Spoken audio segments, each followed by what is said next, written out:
கட்சி இருந்தாலும் யாருக்காவது தமிழ்நாட்டிலே காங்கிரஸ் இல்லைன்னு சொல்றதுக்கு தைரியம் வருதான்னு நான் பாக்குறேன். இன்னைக்கு அவ்வளவு தைரியமா இந்த பேரணி இருக்கு. இவ்வளவு மக்கள் இங்க திரண்டு நிக்கிறாங்க. ஊரூர்ல இருந்து கிராமத்துல இருந்து இங்க வந்திருக்கிறாங்க. வசந்த்குமார் அவர்கள் சொன்ன மாதிரி நாங்களே வந்திருக்கிறோம். இந்த காங்கிரஸ் மேல எங்களுக்கு நம்பிக்கை இருக்கு. தமிழ்நாட்டு மக்களுக்கு காங்கிரஸ் கட்சி மேல நம்பிக்கை இருக்கு. அதுக்காக எல்லாரும் இங்க வந்திருக்கிறீங்க. இதுல என்ன தெரியுது? அதிமுக அரசு போதும், நீங்க செஞ்ச ஊழல் போதும், நீங்க எங்களை ஏமாத்துறது போதும். அம்மையார் ஜெயலலிதா அவர்கள் நீங்க வந்து எங்க தியாகம் பண்ணிட்டு ஜெயிலுக்கு போகல. எல்லாரும் உங்க மந்திரிகள் தேர்வில் உட்கார்ந்து ஒப்பாரி வைக்கிறதுக்கு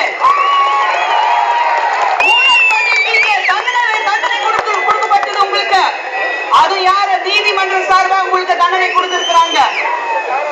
ஊர் ஊரா தெரு தெருவா போயிட்டு கோயில் கோயிலா போயிட்டு லட்சக்கணக்கில் செலவு பண்ணிட்டு மக்களுக்கு செய்ய வேண்டியது பார்க்காம அவங்களுக்கு நல்ல திட்டங்கள் கொண்டு வராம அம்மையார் ஜெயலலிதா அவர்கள் மறுபடியும் முதலமைச்சராக வரணுங்கிறதுக்காக நீங்க வேண்டிட்டு இருக்கீங்களா? இல்ல, நான் கேட்கிறேன், நீங்க இத்தனை நாளாக நீங்க நாளடைவாக என்ன பண்ணிட்டு இருக்கீங்க? இது வரைக்கும் மக்களுக்கு எந்த ஒரு நல்ல திட்டம் வரல.